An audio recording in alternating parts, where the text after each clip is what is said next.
a lot of us grow up with like a blue collar workers mentality, you know, like a lot of our parents, aunties, uncles was like, bring that lunchbox to work and put your hard hat on and get to work.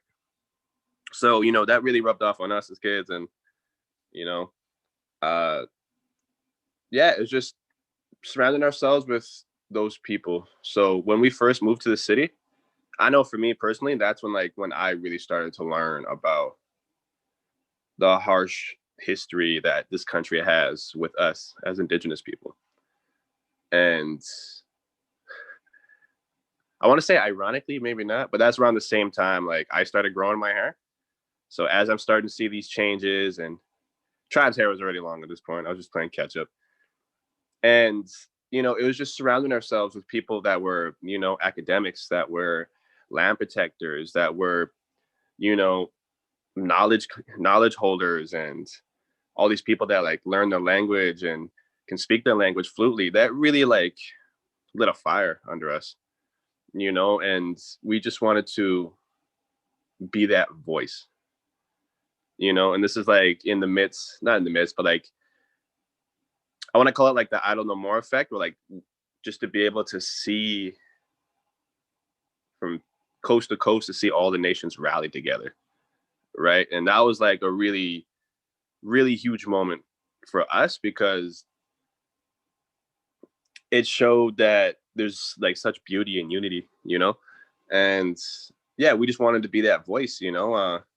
A lot of us growing up, we've had family members that have, you know, they've gone through the residential school system, and we felt it was long overdue for it to be talked about, you know. And like, and especially in hip hop, because not only do we absolutely love hip hop, but that's what connects most with like the youth.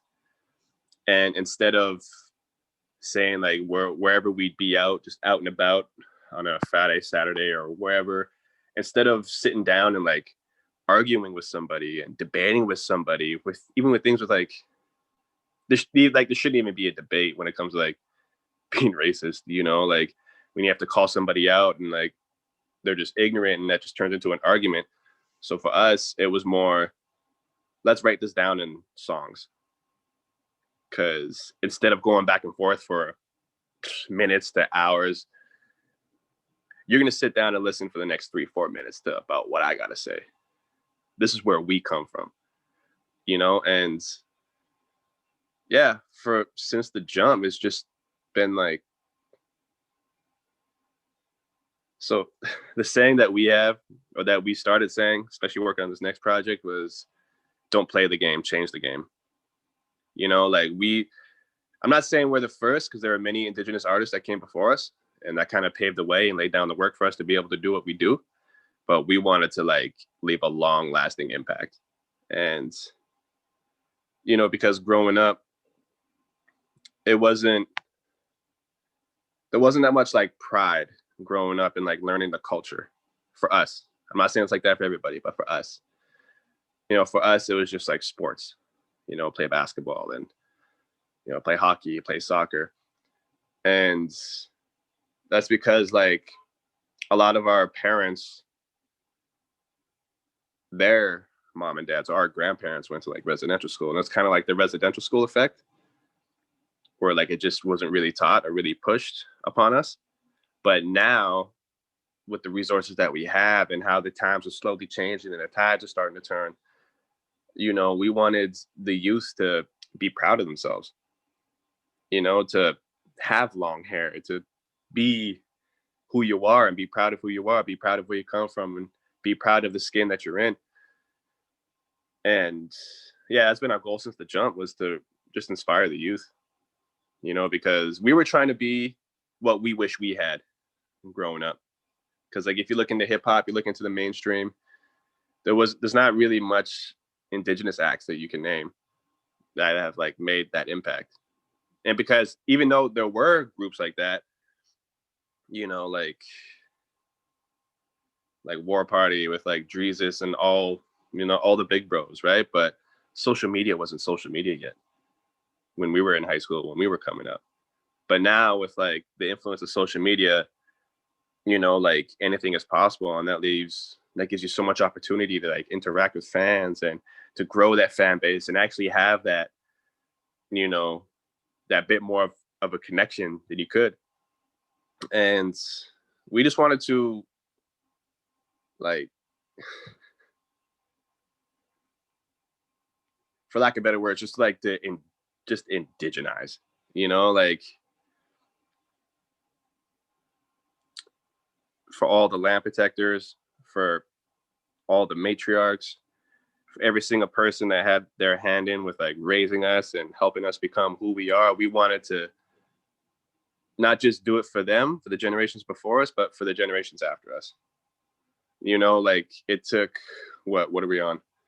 150 plus years of like fighting colonialism here in Canada. Like, I don't know if we will like live to see that change, because it's going to take another 150 plus years to get away from this place, right? Because it took 150 to get here, and it's going to take 150 more to get out of it, right? But it's important that we all put in that work and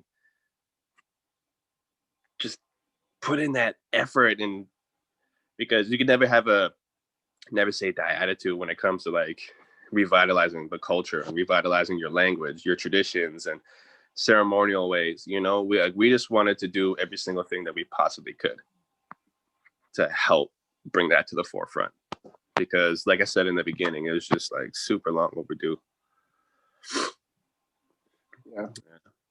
Yeah, I just want to kind of add to what Dee was saying too about like how we are inspired by our communities and inspired by the people that are around us, inspired by not necessarily like, obviously we're inspired by like different types of music and stuff like that, but what mostly inspires us is the work that the people put in our communities to hold us up. Because the way that we've always said it is that like me and Dee are just like one like little piece to a bigger puzzle. Like we ain't shit without y'all. That's kind of how it goes. And like a lot of the work that we do is being piggybacked off the backs of the people that are putting in the real work. So we're a voice for a movement. We're not trying to say that we're it. We're not it. We're just a little piece to the puzzle. But with that said, like, if you guys have heard our first 3 albums, a lot of the times, a lot of the work that goes into it is what we're going through in the moment. So, like this last part of this, the next album was supposed to be part of like this trilogy that was like past, present, and future. But due to unforeseen circumstances, it's been a dark winter. It's been a dark 2020 was a dark year. We've seen a lot of death. We've seen a lot of death to suicide, and it was really heavy on our hearts and our souls. So I feel like plans kind of changed, and we're gonna switch it up and like kind of just get back to healing. And that's what we do with our music. We heal for ourselves. Most importantly, we heal for ourselves. And if we can do that, we can heal our communities. So that's the work that we put in, and we take that upon ourselves, and we take pride in that as well. So like we take the pain and the burden in writing these songs so that our listeners and our youth can use it as a healing tool. So like that's the work that we do.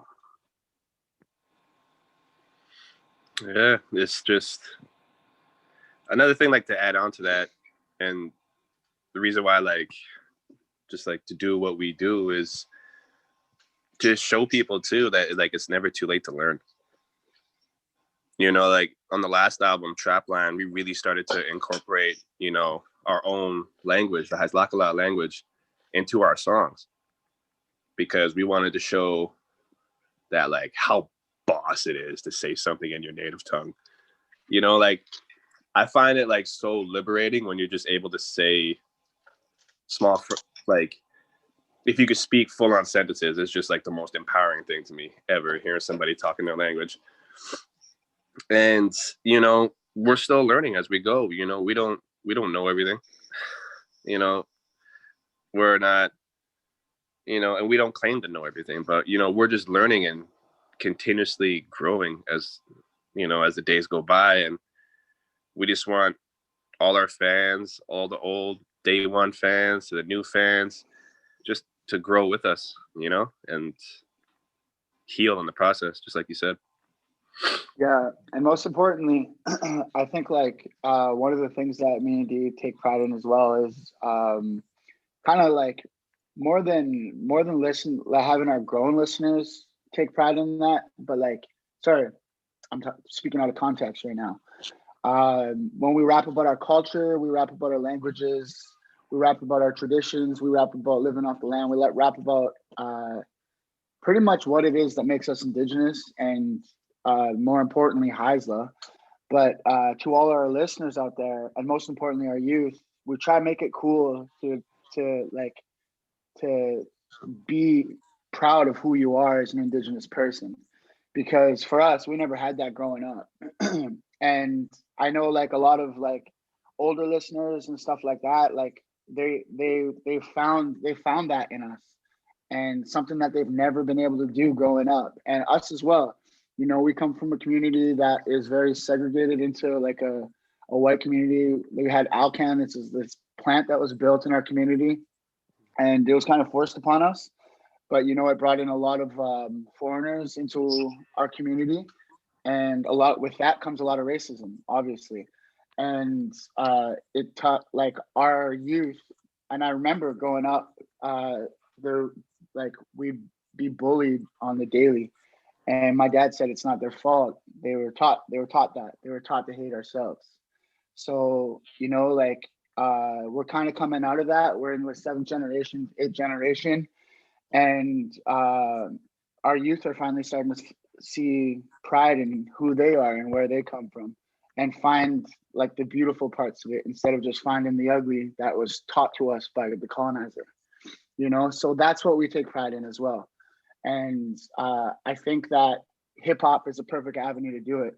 It's the most listened to genre in the world, and like there's a lot of elements that come from our culture that is very connected to the hip hop culture as well. So it only makes sense for us to be a part of this, culture. That is hip hop. Sorry. Mm-hmm. And yeah, also just another quick addition to the hip hop thing. I didn't realize this or like recognize this until further down the road, as one of our homies from Mob Bounce. Shout out to Mob Bounce. It was Craig. He told us like this Ernie Paniccioli quote on how how basically hip hop and like indigenous culture go hand in hand. So you look at like the four aspects of hip hop. You got the DJ, the MC, the graffiti artist, and the b-boys and the b-girls. Well, for indigenous culture, DJs, we have our drummers. MCs, we have our storytellers. B-boys and b-girls, we have our powwow dancers. All the graffiti artists, we have our carvers, we have our beaters, we have our jewelers. So they really go hand in hand. And I feel like that's why hip hop resonates so heavily within the indigenous community, because I want to say like subconsciously, we're already like driven towards that because there's so many similarities, right? And yeah, hip hop just made perfect sense. If people don't know about the history of hip hop, it came from like in the mid to late 70s. It was the voice of the oppressed, and us as indigenous people, we know a thing or two about oppression. We know a thing or two about a colonial society. We know a thing or two about, genocide and racism and the whole works. So I feel like for us, it was meant to be, but what we also want to show is that, having that undeniable faith and belief in yourself to do something, for us, especially in the early days, like we had to think like long run, because as much as we dreamed and fantasized about, blowing up and getting big overnight, that's usually not the case with most people. A lot of people aren't like patient enough, or to say if they're going to do something to see it through. And it basically came down to like patience and perseverance with us. And the biggest thing that we learned was, there's a couple things. It's, don't let the amount of time it'll take to complete something scare you from doing it, because that time's going to eventually pass by anyway. You know, we started this journey, like 5 years ago? And we knew where we started from, you know, basically like ground level. And, you know, we knew it was going to take 4 or 5 years, but it was just a matter of being patient and like seeing it through, because we didn't want to get to like this point today and then look back and be like, damn, I wish I started 4 years ago. Damn, I wish I started 5 years ago, because that time's going to eventually pass anyway. It's the same thing with like going to college and getting a degree.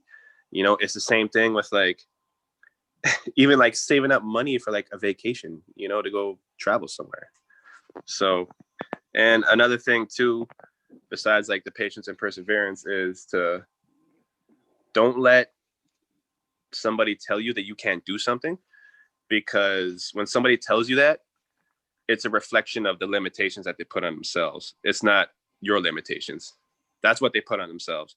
You know, we've had countless people doubt us, laugh at us, saying that this is impossible, we can't do it.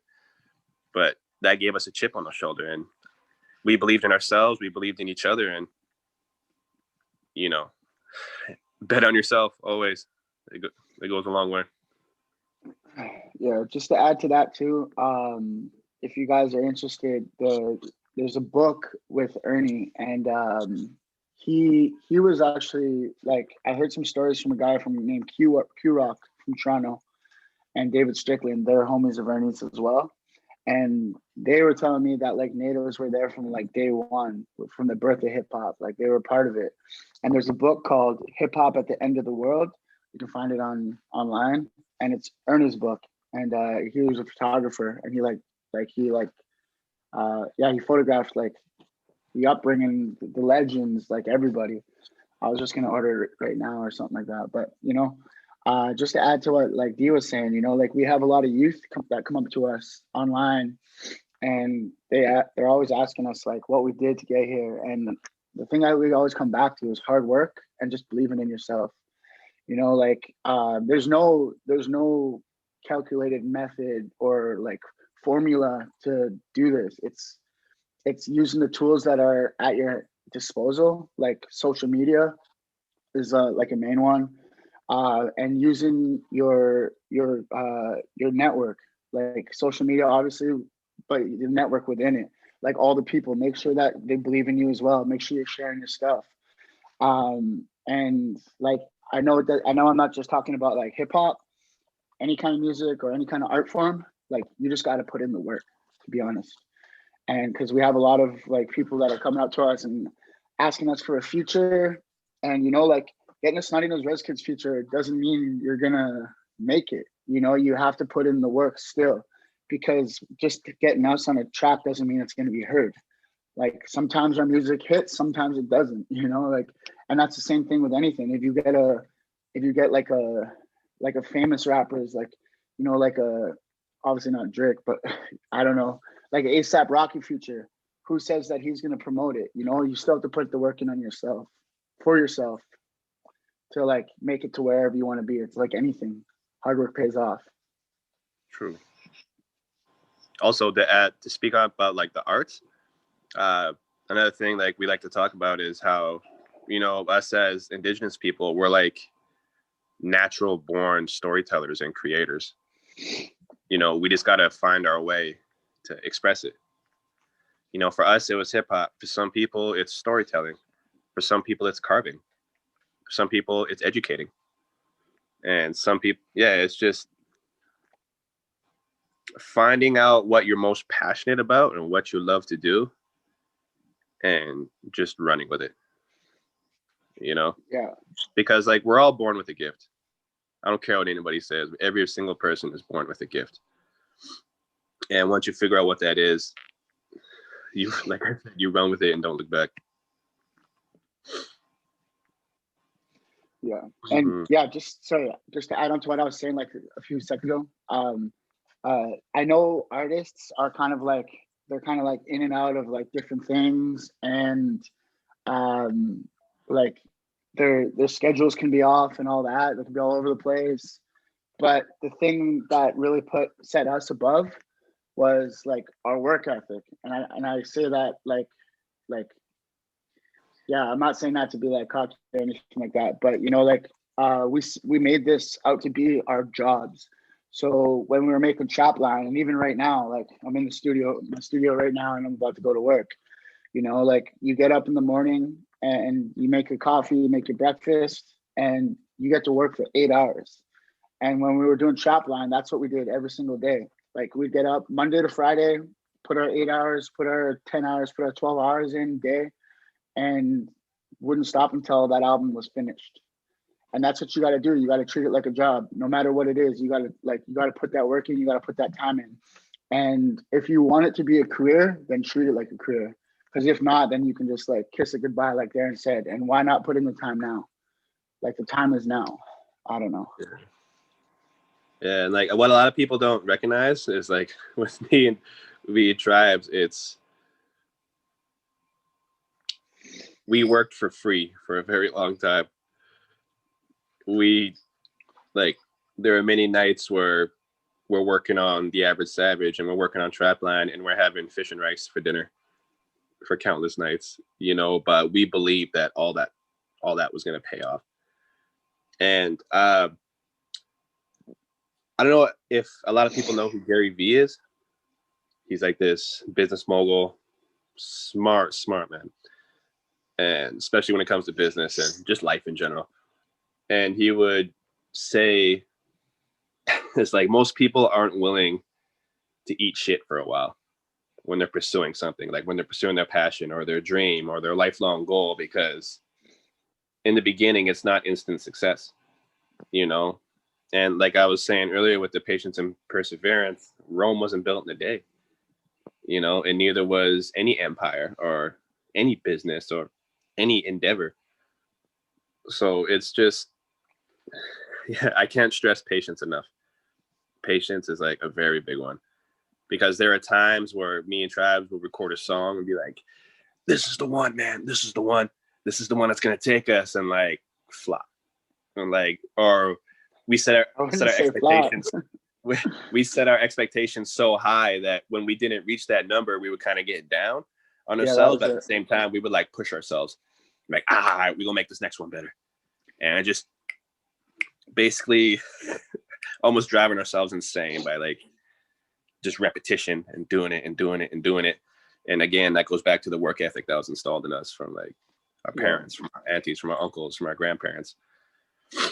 And just to add to that, D's right. You know, like sometimes we set the bar too high for ourselves, and you know, like from day one, that's what me and Darren did. But like, you know, like if you set the bar high, just know that you could be let down, and don't get yourself down on that. The one of the things that we did, like when we made the first album, we didn't realize what a grind it would be. Like we went to all night basketball tournament, and we're athletes too. Like we play in that tournament. But that year, we weren't playing so much ball. We were more like rapping. So we took the year off, but we went to all native anyway. And what we did was like we printed off like 500 CDs. And we walk up and down the roads trying to sell them, selling T-shirts, like just like making sure like we get that money, you know, because like Darren said, there was no money coming in. There was nothing. And like when you're doing this, it's almost like working on a degree. Like it's a 4-year process before we started seeing any kind of income. And if you're native, you're already sought after if you're good. So like that's a perk that we can finally have, like what that our parents never had, especially in the arts. You know, like people want to hire native people right now, and it's beautiful. But you know, like it obviously came with a lot of like struggle and a lot of like work that needed to be put into that. But what I was gonna say was actually I think I forgot what. Um, yeah, uh, yeah, it'll come back. It'll come back. But yeah, no. Yeah, if you have anything to say, I'll remember what I was going to say. Just lost my train of thought. No worries, it happens. You guys got Yeah, I beats know. in your head all the time. I can only imagine how many song lyrics are pumping through your brains right now. Oh, yo, I got it. That's what I was going to say. A lot of people often think that, like Darren said, like Rome wasn't built in one day. It took like a lot of people and a lot of work that got put into it. So for us right now, we have a team of people around us that are working for us to put our music out there and get us booked on shows and get us like different things. We got our manager, we got our booking agent, we got people that work on our videos. But it started with me and Darren. That was it. We didn't have no producers, no engineers, nothing. We had to put the work in to make that happen. And a lot of people think that, like, oh, yo, I'm a rapper and I'm pretty good at it. Yeah, well, show me what you got. Show me some content. Oh, I don't have anything yet. Well, what makes you think that people are gonna want to work with you when they don't even know what you're about? You got to make the initiative and make sure that you get your foot in the door, and then people will come. People don't just want to work with people that they need to see something in you. So if you don't have anything, make them see that, Yeah. Also, like, to add on to that is a lot of people say like, oh, like I'm a perfectionist. It needs to be perfect before it's finished. And if you listen back to our first album, like it was like more raw than perfect. But I was taught, like, in the music program that I took, was done is better than perfect. Right. And I also seen this one post. I don't know if we got many Simpsons fans here, but it showed a picture of the Simpsons back in like their very, very first episode, back when it was just like little TV skits, and like just how different and like wonky the cartoon looked. But the caption was like, don't worry about being perfect. Just start. Worry about it later. And that's like exactly what we did. Yeah, I think it said, don't worry about perfection. Perfection will come later. Yeah. And it's like, that's exactly what we did, like, yeah, we mixed the first album ourselves. We recorded and engineered ourselves, and but that helped us learn a lot at the same time with the do-it-yourself approach. So whenever we do get help from a mixing engineer or we go to a studio, we're like super grateful. And not just grateful, but we know exactly what we want, and yeah. it never hurts to do it yourself. Of course, you could use help along the way, especially in today, because like you could learn anything on YouTube. You can learn how to change a tire on YouTube. You can learn how to fix a sink on YouTube, and for me, like, I've been learning how to produce going on 3 years now, and it all started on YouTube, and learning how to mix, learning how to mix and master, YouTube, learning how to use, Photoshop and stuff like that is like YouTube, even it's down to like creating social media content. Like there's so many things with like YouTube, and TikTok's a big one. I've been on TikTok a lot lately, and like there's just, the range is like unlimited for the things you can learn with today. And it's amazing because our parents, let alone me and Trabs in high school, we didn't have that. We didn't have social media in high school. I mean, we did, but it wasn't what it is today. So, just think outside the box, whatever it is you want to do. And the internet's a good place to look if you're looking to start something. Yeah. Oh my gosh, you guys, that's amazing. We've got our chat box is blowing up with you guys. You got so much fans in our audience here. And I'm going to I don't know if we want to open up the floor to questions right now. And Tribal Chief Mina, I know you'll co-facilitate, or if you want to jump in and go into the chat box at all. If anybody has any questions, please put your hand up, or we'll keep an eye on that. I noticed I had a couple hands up and then they went down, but it might have been you answered their questions.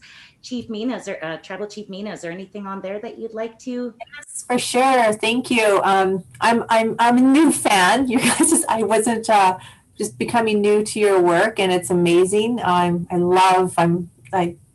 Because of my kids, I have a variety of ages. I'm exposed to a wide variety of music. You'd be surprised, from meditation to opera to rock to hip hop and everything in between. So I just want to do a shout out for Candace George here. I don't know if you guys can see the chat box on there, but Candace says, I would love to sing with you. If you ever want to incorporate Dakat language, yeah, please keep me in mind. And Candace George has a beautiful voice. Yeah, okay, cool. She's an artist herself, and I'm a mad fan of her too. Her as well. Okay, cool. Yeah, if you guys can send us links, that'd be cool. For sure. Yeah. Well, I think we have an email for you, so we'll do an introductory email. Yeah, just send us a link on there. Okay. I was wondering why it's being called. Oh, okay, it's somebody else. Somebody's got the wrong name on there. Hip Hop End of the World. Mob. Oh, yeah. Is that, which one is that? Travis Hebert is our. Oh, that's from Mob Bounce. Yeah. Okay. Yeah. I'm gonna enter that book's name in the comment section real quick. Okay.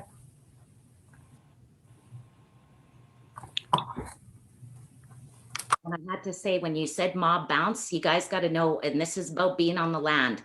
I was in Seke Dene doing some work with their education department, and I'm walking out in the bush, and all of a sudden there's these two amazing dudes that come walking up with the biggest smile on their face. And I was like, hey, how do you guys do? We start chatting. Turns out after we chat for about an hour, oh, it's Mob Bounce, and they're out on the land too, walking through the bush with me. So just I hold my hands up to all of you guys that are staying true to your roots and staying true to who you are. Yeah, shout out to Mob Bounce. We thank you guys. They helped us get started too. Actually, they were mentors of ours.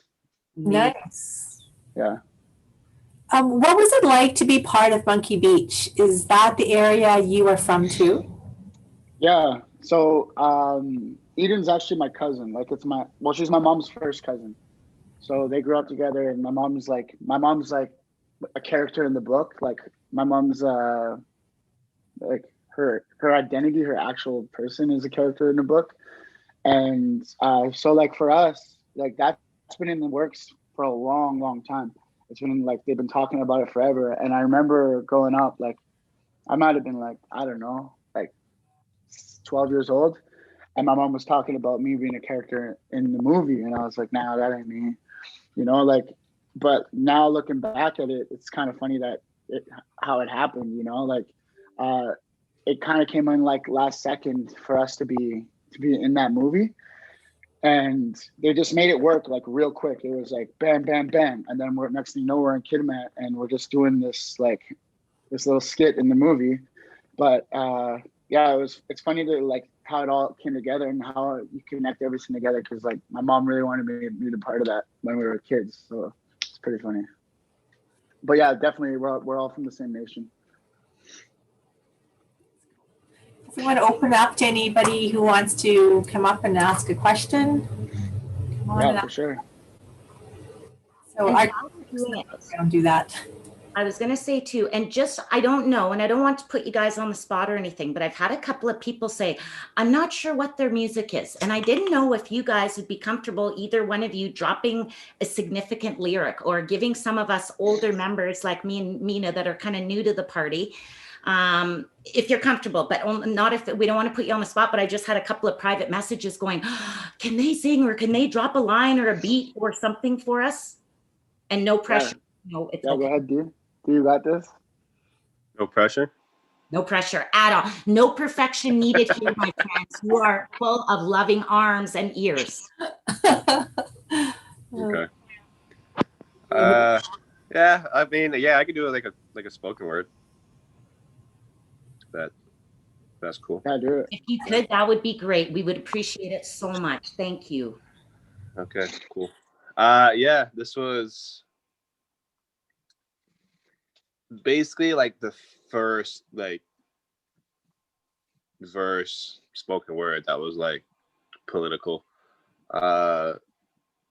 So when I was in my audio engineering school and music production, me and my bro Clayton, one of our projects was to remix one of the songs the teacher showed us for like Earth Day. And me and him were the only natives in the class. So we were just like, hey, let's give like the native point of view on it. It's like, hell yeah.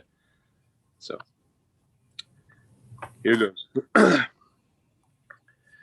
Dear Mama Nature, I just want to thank you for staying strong. Even though that you're always in danger. Listen close, homie, let's get real. For all those that are trying to make a meal, sitting in the office with the blueprint, with the money-making scheme, with the green, they won't stop until they make the deal. Even if they steal, we stand in the way because my people strong-willed. It don't matter, they don't care how we feel. All they care about is them dollar bills. You think they care about an oil spill? Where a bunch of youngins in the res get killed from cancer after drinking that water from the tap. You think a simple sorry can make up for something like that? Hell nah, man, you know they be lying. Tell it to the ones that be living in the sky. So keep that in mind if you wonder why I flip the middle finger to the pipelines like the boys in Haida. They got us fighting for a land that's already ours. We stand tall but don't fall like the Twin Towers. And Pac said at best, I'd rather die like a man than to live like a coward. Because if you can't find something to live for, then you best find something to die for. Therefore, you better understand that I live for the mic, but I'll die for my land or my relations. Oh, that was amazing. Tears to me. I'm gonna be hand clapping for everybody because you are freaking everybody out right now, including me. I know Mina's, I'm like sweating to death here, and I swear it's not menopause either. Way to go, guys. Oh my God, that was so amazing. Thank you. Amazing. Oh my God, we are getting so much love again, blowing up for you. Thank you so much for singing our voice, my friends. Your song is the voice of us all, and your experience is the voice of us. It's the experience of us all. And amazing. Thank you, SNRK. Thank you for bringing your knowledge. You're helping us to reclaim our pride and our joy in ourself.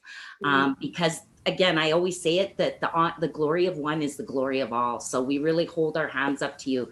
And say my language, Cooksjem, Mussy, all the other languages. We are just so happy to have you here and so honored by the work that you do and the hope that you're giving our young people, that there's a future out there for them. So thank you, with the right hard work and the right mindset. So thank you. You honor us.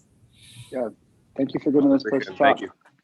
All right. I'm just going to check in my chat box. Just give you a few words. Totally inspiring. Boom. That was awesome. Amazing. Thank you. True talent. A ton of hearts here. Love your name. Oh, Candace George is Bougie Native. I love that name. Way to go, Candace. And just such a beautiful story. So proud to hear you all. And just great advice, you guys. So thank you so much for being there, everybody. If you feel free, you got your little comments down in the back of your screen. I think some people, I'm not sure if you can put a thumbs up, but just know we're all high-fiving you guys right now. Thank you. Thank you. Have a good day. Guys, thank you so much. Have a great day. Yeah, you too.